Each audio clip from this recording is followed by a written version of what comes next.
Twitter CEO Evan Williams, as you know, is stepping down. That news came out late Monday. The company naming Chief Operating Officer Dick Costolo to take his place. Does this signal a change in focus? Well, with me now is Lou Kerner. He's the social media and internet analyst at Wedbush Securities, also a partner at secondshares.com, which tracks privately held tech companies like Twitter. Lou, good to have you joining us. And, you know, we know that this signals that Twitter is getting more mature. We know that Twitter has, 160 million users. Why now to make this management change? What do you think in your view? Well, I think this is about getting the right people in the right roles at the job. I had the pleasure of watching The Social Network over the weekend, the movie about Facebook, and in a great line, Mark Zuckerberg, when asked when he's going to be done with Facebook, he says, well, Facebook is never going to be done. And the same thing is true about Twitter. This is a product that's going to continue to evolve over time.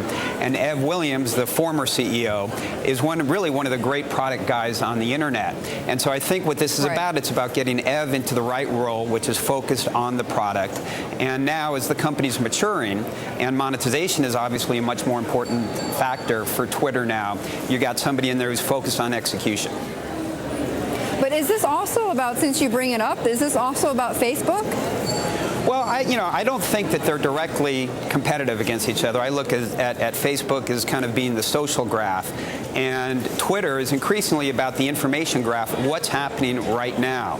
You know, the majority, basically almost everybody that uses Twitter also uses Facebook, and quite often people actually send their Twitters to their Facebook page as well.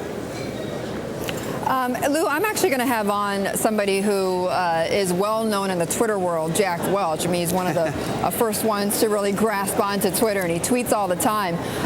But, you know, some people still say, though, is Twitter just a fad? Is it? I believe that Twitter is really another major communications platform, and it's really on its way to ubiquity. I think everybody on the planet down the road is going to be on Twitter. It's a great way not only to connect to your friends, it's a great way to connect to celebrities. You know, there are lots of celebrities, be it Ashton Kutcher or Britney Spears, who have 5-6 million followers. It's a great way for people to connect to people that share the same interests as them, industry experts. So it really provides a communications tool that no other communication tool can provide, and it's scaling still at a really dramatic rate. Right, but the question that I got to ask, though, is monetizing it. How do you monetize all those eyeballs, though?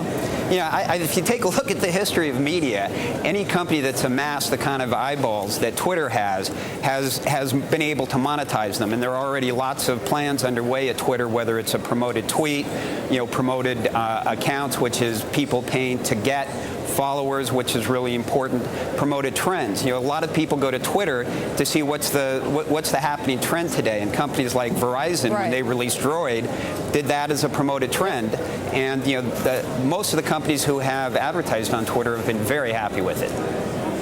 Okay, Lou, we'll leave it there, but good to talk with you. Thanks so much, Lou Kerner of Wedbush, talking about Twitter.